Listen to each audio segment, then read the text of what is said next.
On this week's, well, let's face it, it's Monday here in Australia, is once again Douglas Murray. Now, like me, I suspect a lot of you after a terrorist attack look to people like Douglas Murray to inject some sanity into the debate about terrorism and Islam.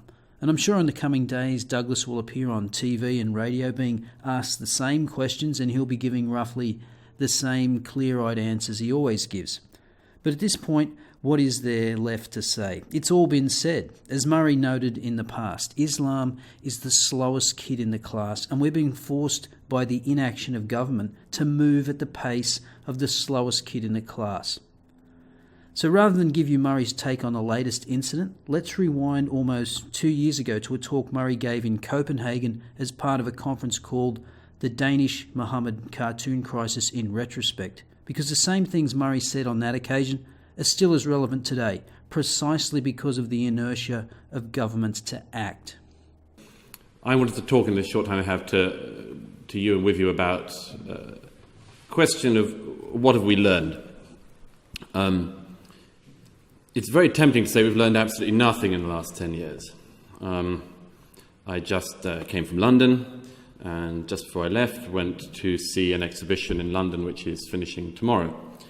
Some of you will know the organisers. It's called the Passion for Freedom Art Festival. It's now in its 7th year. It's a wonderful art exhibition which does all those things that artists and art curators pretend they do. It actually is about freedom of speech. It's actually about free expression. It's actually about all those things that the art world likes to say it's about. And it's got this year, among other things, the work of a young female Iranian artist who's currently in prison in Iran for her work. It's very moving to see this artwork by a girl imprisoned in Iran exhibited in London on the same road as Buckingham Palace. However, I mention it because of a sadder note. They've always had problems, this exhibition, Passion for Freedom, now in its 7th year. They've always had problems. They had to move galleries several years ago because the gallery owners got scared about the artwork and so on. And it ought to be remembered, of course, it's particular artwork. I mean, there's quite a bit of artwork this year from Ukrainian artists about freedom, quite understandably so. But that's not what bothers the new health and safety, as it were. This year, the exhibition is on Pall Mall in the centre of London, and one of the artworks by a Middle Eastern artist, a female Middle Eastern artist who works under the pseudonym of Mimsy, was withdrawn from the exhibition at the request of the police. Now, the police were shown by the art gallery which this exhibition happens in, were shown the artwork, as it were, to vet the artwork that would go in. And this particular piece, which had been exhibited before, didn't meet the required standards of the British police. And so it was removed. And I don't at all blame the organisers for this, who fought as much of a fight as anyone could and managed to keep other pieces in the exhibition. But of course then there's the secondary one. If you keep this piece in, you'll need security of a bigger magnitude at all of the things, and that's going to cost you. So bit by bit, the language of health and safety meets the language of insurance companies, and it becomes routine that the British police become our art censors. I just about trust the police to catch burglars and stop robbers and muggings. But I don't trust them at all as art critics. And it's bizarre that that is a situation which we've come to. We have come to a situation, as people have said about the Satanic Verses affair, where we've internalised the fatwa. As societies, we've internalised this. And this is one of the things which I think we've learned most clearly from the last 10 years. We've internalised the, absurd to use the phrase still, Mohammed cartoon crisis. But we have learned some things in the last 10 years, and I'll dwell on them for a moment. We've learned, in as clear a way as could possibly have been learned by anybody, that most of the press in free Western countries are cowards. We've learned that most of our artistic establishment are cowards, and that most of our politicians are cowards. We've learned that industries...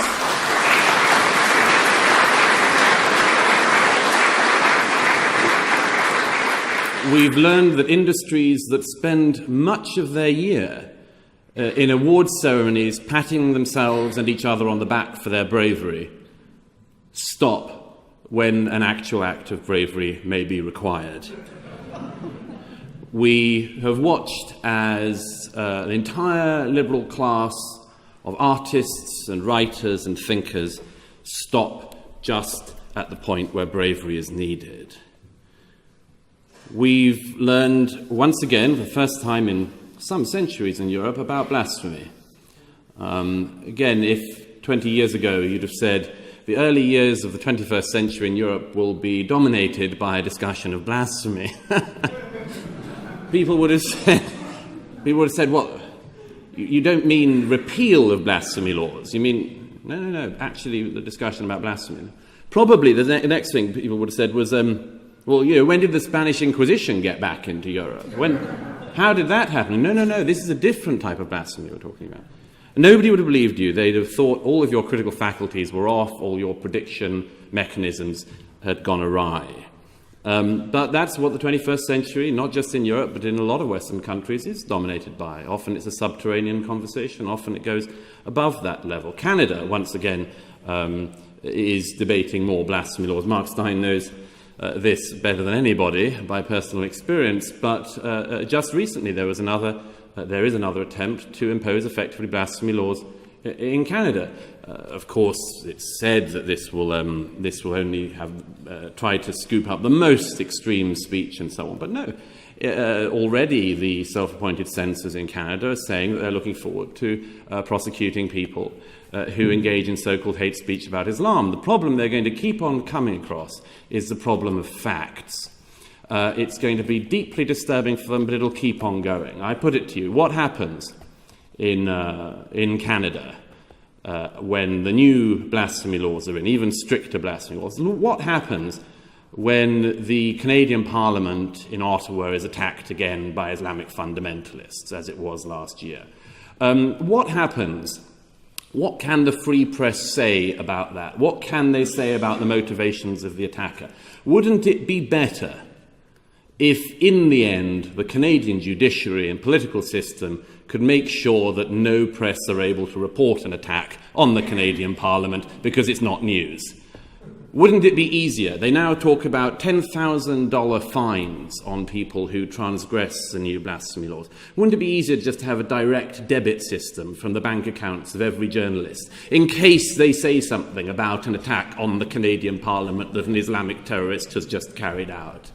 Or should they perhaps not say anything about the motivations? Should they just pretend like President Hollande and other French officials did last December when there were a set of extreme Islamists who in cars drove into French pedestrians shouting Allahu Akbar, and President Hollande and all the other French political leaders pretended these were rather mundane, routine traffic accidents?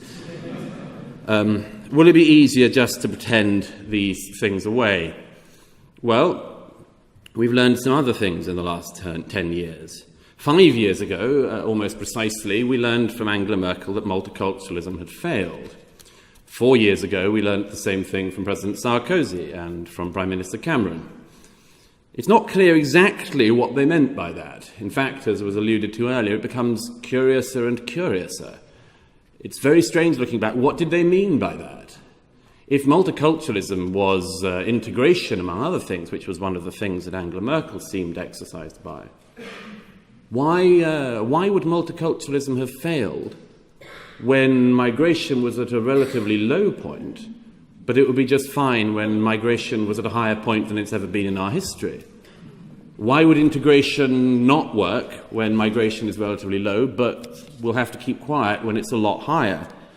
This isn't clear to me, and I'm sure it's not clear to very many of you. We learned a lot of other things. We learned that our politicians are incredibly good at dealing with secondary problems. Let me give you a couple of examples. Whenever anything has happened in Europe of any popular attempt to register discontent about the weakness of our political elites, the politicians have been incredibly good at coming down on that secondary reaction. So in the UK, when somebody called Tommy Robinson started a movement called the English Defence League, I didn't agree with it, I didn't like what it did, but he started this. It was a movement, a street protest movement. When he started that, very soon afterwards, his own house was raided by police, his family's houses were raided by police, computers were taken away, and they managed to get him to prison on a mortgage fraud case. They sifted through everything in him, in his background, everything in his life, everything in his family's life. They found something, he went to prison. Mortgage fraud is bad, don't get me wrong. But it seemed rather obvious to some of us that the reason he was in prison was not because of the mortgage fraud, but because he was a problem, and people, particularly our politicians, wanted that problem to go away. My point about this is, Tommy Robinson, the EDL, was a secondary symptom of a problem. They were the result of politicians rightly being seen not to have done anything with the primary problem. And the question some of us have kept on asking is, if you could do that with that person who caused you a problem, why couldn't you do it with the people that person was objecting to? Why couldn't you send the police into the houses of every extreme Islamist mullah in Britain, every radical preacher in Britain? I can bet some of them have got some dodgy mortgage stuff on the books. I can bet you'll get some of them on a technicality to do with something they've done once. But that's not the aim. The aim is to go to the secondary problem. Another example, Chancellor Merkel in her New Year message on the Pegida protests. I don't agree with the Pegida protests particularly. That's not the point. It is a legitimate movement of people saying that they dislike some of the things that are happening in their country. But that is not... their primary concern was not what Angela Merkel was concerned about. She and the entire administration of her government turns on the reaction to the problem. So in her New Year's message, she says that the Pegida protesters have coldness in their hearts. Why does she not say the Islamists who the Pegida protesters are concerned about have the most incredible coldness in their hearts? That is our primary problem. We must be careful as Germans not to have too much coldness in our own hearts, but that is the problem. No, we have a political class that believes that you can solve these problems by dealing with the secondary symptoms. It is like going to a body racked with disease and solving a skin inflammation. This is a magnificent problem of our time, the inability to grapple with the primary problem. We've learned other things, though, of course. We learned in January this year that absolutely everybody seemed to be Charlie. We learned that Mahmoud Abbas was Charlie. We learned that every politician who has spent the last 10 years calling cartoonists inflammatory and Islamophobic and right-wing and fundamentalists and Enlightenment fundamentalists and troublemakers and so on, was Charlie for about an hour. Because we learned very soon after that almost nobody was Charlie. We learned in the end, sadly, that even Charlie wasn't Charlie when earlier this year, perfectly understandably, surviving members of the staff of Charlie Hebdo said they didn't want to keep drawing Mohammed. We've learned other things. We've learned, I would submit, in the last 10 years how incredibly slowly our societies crawl towards truths which should be self-evident. We have spent the last 10 years still going round the circumlocution of whether or not Islam is a religion of peace. We have had so many variations on this circumlocution now, and I keep a small notebook that's pretty much filled with them. My favourite is the movement from this terrorist attack has nothing to do with Islam to it has nothing to do with Islam and Islam is in any case a religion of peace, to Barack Obama's best hit ever, which came last year after an American hostage was decapitated in Syria. And Barack Obama said, it not only doesn't have anything to do with Islam, it has less to do with Islam than any other religion. So, if somebody cuts off someone's head while shouting Allahu Akbar, the Buddhists should get it.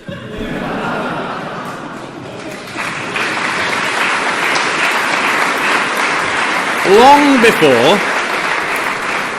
before anybody else. Long before the Quakers should have it coming to them. Anyhow, we've learned that it's incredibly slow, our movement towards the truth. But let me give you one, sorry it's early in the day, and this is another very graphic example. Let me give you one example of how bad that slow movement towards the truth is. 30 years ago in my country, we had legislation put in place to make it illegal to carry out female genital mutilation. To date, there has not been one prosecution for this that's been successful. It took, indeed, until a couple of years ago to have any attempted prosecution for female genital mutilation.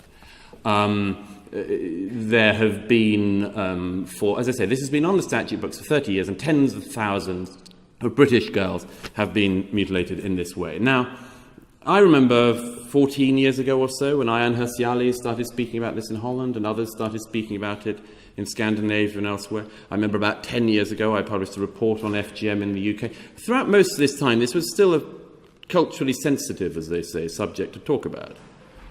And it was a difficult one. You could feel it as you mentioned it in public. In the last few years, it's become a bit easier. The Evening Standard in Britain ran a campaign against FGM. The Mayor of London, Boris Johnson, joined the campaign. All sorts of politicians from across the political spectrum came out in support of the campaign against FGM. Let me put it to you like this.